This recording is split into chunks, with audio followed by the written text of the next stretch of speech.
While I was screaming through contractions, my husband was putting a ring on another woman's finger 3 months ago. And everyone in that hospital room knew, except me. The nurses kept glancing at each other. My doctor kept checking his phone. Even the security guard outside my door looked like he was guarding a secret instead of a patient. I didn't understand why, until the epidural kicked in and I heard them whispering. Did you see the news? Park Ji-hoona's wedding. Live streamed and everything. His wife is literally giving birth right now. Ex-wife, apparently. He filed the papers this morning. My chest went cold. Not from pain, from realization. My Korean Mafia boss husband didn't just marry his mistress Yuna while I was in labor. He made it a public spectacle. Live streamed to every major Korean news outlet. 500 guests, designer wedding, the whole world watching him replace me in real time. While I was alone, bringing his daughter Maya into the world. When they finally placed her on my chest, 7 pounds, 2 ounces, perfect, I looked into her tiny face and made a promise. He'll regret this, I whispered. I swear to you, baby girl, he'll regret every second. That was the moment I stopped being the heartbroken wife and became the woman who would destroy him. Here's what Park Ji-hoon didn't know. I wasn't just some American waitress from Atlanta who got lucky. My father was David Ashford, billionaire, real estate mogul, the man who owned half of Atlanta's commercial properties. When I met Ji-hoon at that coffee shop 3 years ago, I was working as a waitress, by choice, taking a break from the corporate pressure, trying to be normal. He thought he was marrying up Korean Mafia boss, gets beautiful wife with no complications. He had no idea he was marrying the daughter of one of the wealthiest black men in America.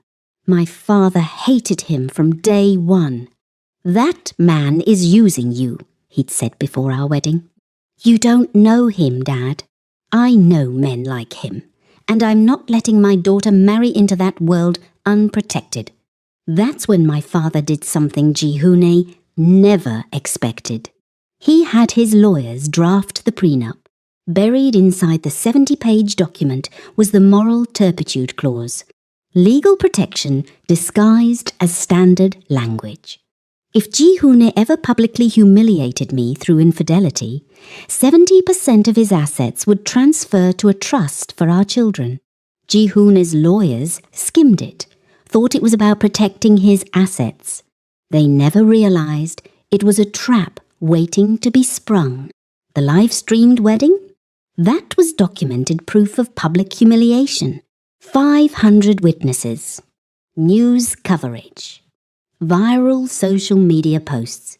The moment Park Ji-hoon said I do on camera, 70% of his wealth automatically transferred to Maya's trust fund. He was a billionaire when he married Yuna. By the time I called my father's lawyers from the hospital, Ji-hoon was already financially destroyed, and he had no idea. I held Maya close and smiled through my tears. Your grandfather is about to teach your father a very expensive lesson, baby girl. That's when everything changed for me. I wasn't the victim anymore. I was the heir to a billion-dollar empire with a Korean Mafia boss's stolen fortune. But I still needed one more thing. Protection from the enemies Ji-hoon had made. The phone call came 2 days after I left the hospital. Unknown number. I almost didn't answer. This is Kang Min-jun. My blood froze. The Korean Mafia world whispered his name like a death sentence. A man who operated in shadows, controlled half of Seoul's underground without ever showing his face. How did you get this number?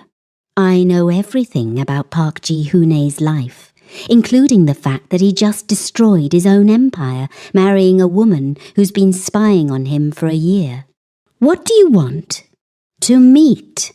Tonight. Bring the baby. Come alone.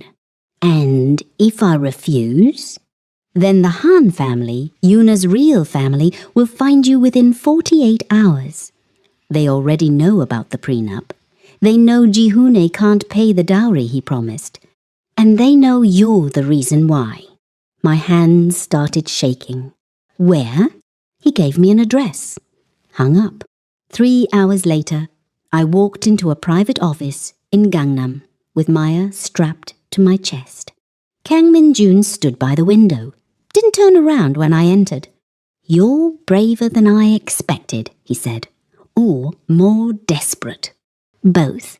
He finally turned, looked at Maya, then at me. His eyes were calculating. Cold, but not cruel. Park Ji-hoon crossed me 3 years ago, nearly started a war. I've been waiting for the right moment to destroy him. Then we want the same thing. No, you want revenge because he hurt you. I want complete annihilation because he disrespected me. He stepped closer. There's a difference. What do you want from me? I want you to stay visible. Keep making public appearances with Maya. Let Ji-hoon see what he threw away. Drive him insane with regret while I systematically dismantle everything he's built. And what do I get? Protection. Resources. And when this is over, you walk away with everything while Ji-hoon rots in prison. It was too clean, too simple. What's the real catch? For the first time, Kang Min-jun smiled. The catch is that I need you to trust me. And trust doesn't come easy in this world. I looked down at Maya sleeping against my chest. Thought about Park Ji-hoon celebrating his wedding while she was born. Thought about Yuna wearing the ring that should have stayed mine. Thought about my father's warning that I'd ignored. I'll do it, I said. But if you betray me, you'll call your billionaire father and bury me in lawsuits. I know. He extended his hand. Deal? I shook it. That handshake sealed my fate. But I didn't know it yet. If you've ever had to make a deal with someone dangerous just to survive, drop deal or run in the comments, because this decision changes everything. For 6 weeks, I did exactly what Kang Min-jun asked. I took Maya to cafes in Gangnam, where Ji-hoon's business partners gathered. Posted photos on social media, me looking radiant, Maya looking perfect. Let the Korean Mafia world see that I wasn't broken. That I was thriving. Every photo was a knife in Park Ji-hoon's ego. Because while I was rebuilding, he was crumbling. His credit cards were being declined. His businesses were losing contracts. The Han family was demanding their dowry money he no longer had. And Yuna? She was panicking. 6 weeks into their marriage, the luxury lifestyle she'd been promised evaporated. No more designer shopping sprees, no more private jets. The penthouse lease wasn't renewed. She'd married a king and inherited a pauper. That's when she made her first mistake. She called me. We need to talk. I met her at a cafe. Maya, asleep in her carrier beside me. Yuna walked in, looking nothing like the confident woman who'd stolen my husband. She looked scared. The Han family lied to me, she said immediately. They sent me to infiltrate Ji-hoon's operation. They promised I'd be protected, but now they're demanding I deliver intelligence or they'll kill me. Why are you telling me this? Because you're the only person who understands what it's like to be used by these men. For a moment, just a brief, stupid moment, I almost felt sorry for her. Then I remembered.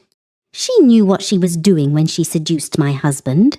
She knew I was pregnant when she accepted his proposal. She knew I was in labor when she said, I do. What do you want from me? I asked coldly. Help, protection, a way out. Why would I help the woman who destroyed my marriage? She leaned forward, desperate. Because I have information that will completely destroy Park Ji-hoon. Financial records, illegal shipping routes, connections to politicians, everything. Now she had my attention. What do you want in return? New identity, witness protection, and a guarantee that the Han family won't find me. I should have said no. Should have let her face the consequences of her choices. But she was offering me the final weapon I needed. Complete annihilation. Give me the files first. Then we'll talk about protection. She slid a USB drive across the table. Everything's on there. Bank accounts, shell companies, video evidence of illegal transactions. I pocketed the drive. I'll be in touch. I walked away before she could say anything else. Maya stirred against my chest. I kissed her forehead. Your father has no idea what's coming, baby girl. I took the USB drive straight to Kang Min Jun. He plugged it into his encrypted laptop. What we found was worse than we imagined. Park Ji-hoon hadn't just been running illegal operations. He'd been systematically stealing from Min Jun's territories for 18 months, using Yuna's Han family connections to expand into routes that belong to other Korean mafia bosses, making enemies with every move. He's dumber than I thought, Min Jun said, scrolling through files. He was building an empire on borrowed power and stolen territory. Can you use this? I can destroy him with this. He looked at me. But there's something else you need to know. What? He pulled up a medical file. Park Ji-hoon's medical history. Ji-hoon has been sterile since childhood illness. His family covered it up to protect the bloodline reputation. My heart stopped. That's impossible. Maya isn't his. The room started spinning. I never cheated. We did IVF because of timing issues. His doctor recommended it. His family doctor, who had access to donor samples. Min Jun's expression was unreadable. Someone wanted insurance planted in Ji-hoon's life. Who would do that? He stood, walked to the window, didn't answer. That's when the terrible realization hit me. It was you. He didn't deny it. 3 years ago, when Ji-hoon crossed me, I started planning. I knew about his sterility.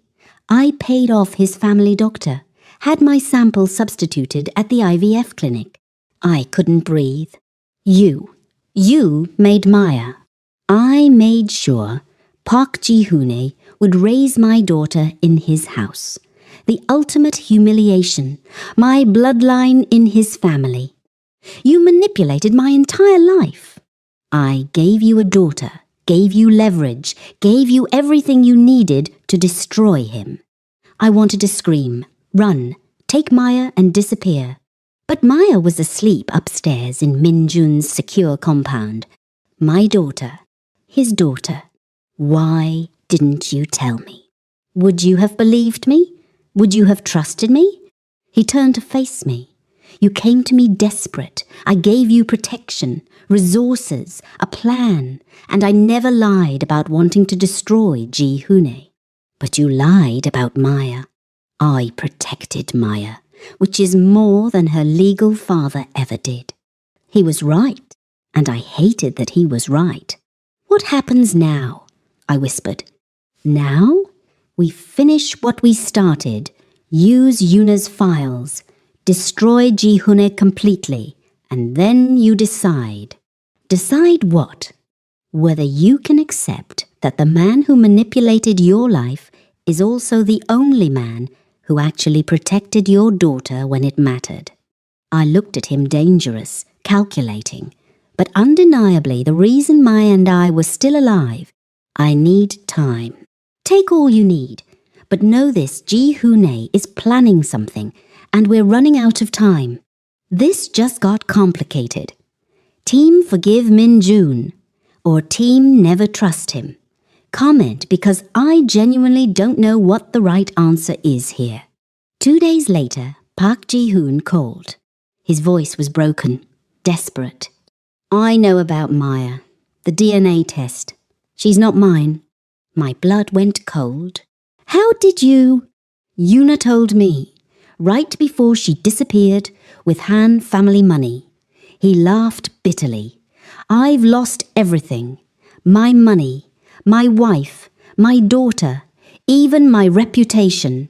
For a moment, I almost felt sorry for him. Then I remembered the hospital room, the live-streamed wedding, the way he'd erased me without hesitation. What do you want, Ji-Hune? To see her. One last time, before I turn myself in. Turn yourself in? The prosecutors have everything. Yuna gave them files. I'm done running. His voice cracked. Please, let me see Maya. Just once. So I can say goodbye.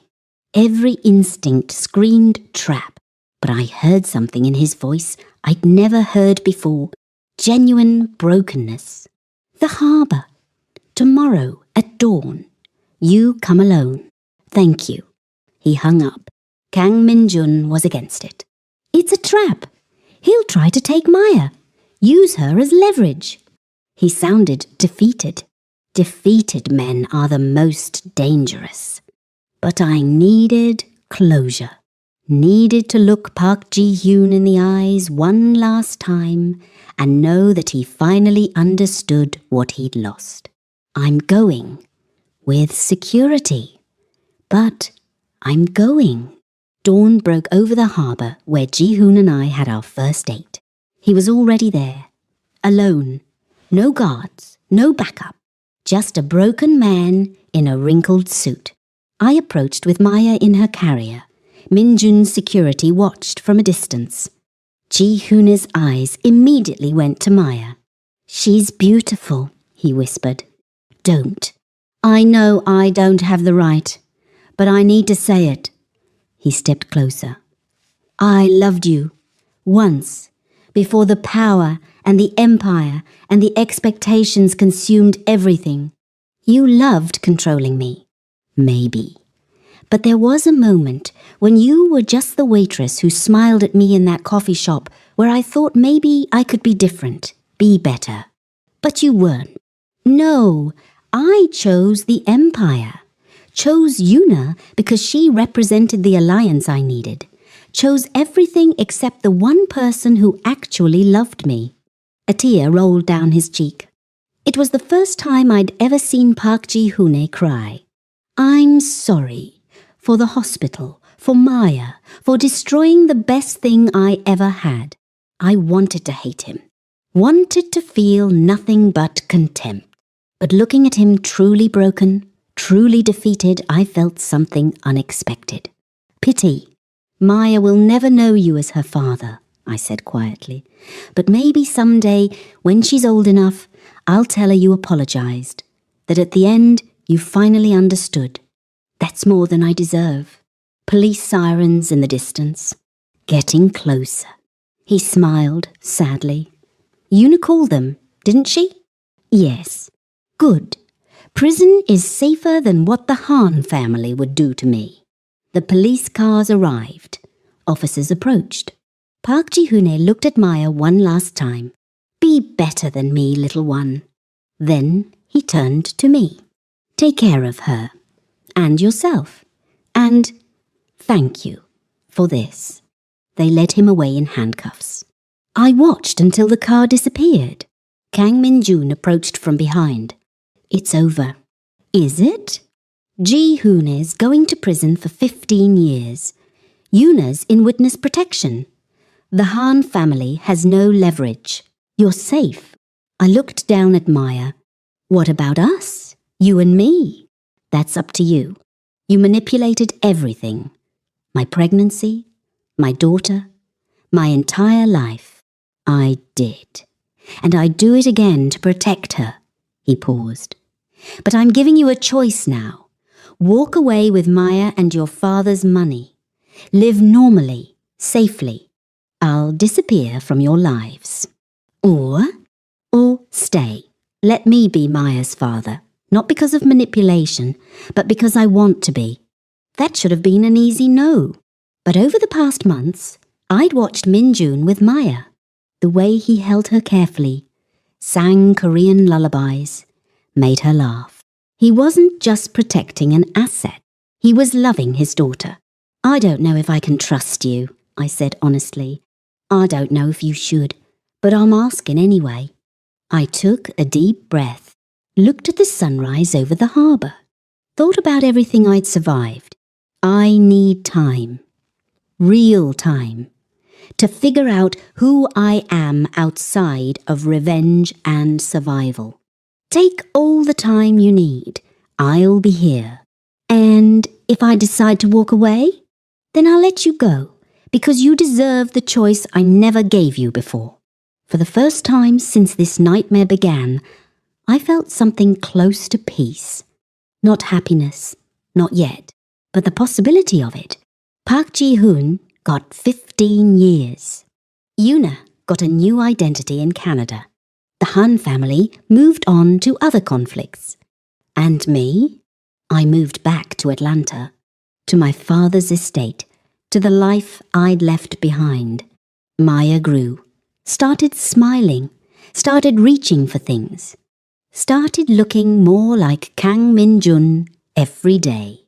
He visited once a month, never pushed, never demanded, just showed up, played with Maya, had dinner, left. Slowly, carefully, I started to trust him. Not because he'd earned it through manipulation, but because he was earning it through patience. "I've been thinking," I said one evening, as he was leaving, "about moving back to Seoul. Not to your compound, but close enough that Maya can know her father." Something shifted in his expression. "Hope? You mean that?" "I mean, I'm willing to try, not because I've forgiven everything, but because Maya deserves to know both sides of who she is." He nodded slowly. "I'll find you an apartment. Secure but independent, your space. And we take this slow as you need." He kissed Maya's forehead, then looked at me. "Thank you for giving me a chance I don't deserve. Don't make me regret it." "I won't." He left, and for the first time in a year, I felt like maybe, just maybe, I was finally writing my own story. Not as Park Ji-hoon's discarded wife, not as Kang Min-jun's pawn, but as myself, a mother, a survivor, a woman who'd been through hell and came out holding her daughter. A letter came last week. Prison stationery. Park Ji-hoon's handwriting. I almost didn't open it. But curiosity won. To Maya's mother. "I heard you moved back to Seoul. I'm glad. Korea is where she should know her roots. I know Min-jun visits. I know the truth about her paternity. A guard who owes me a favor told me. I'm not angry. I'm relieved. She has a father who actually shows up. That's more than I ever did.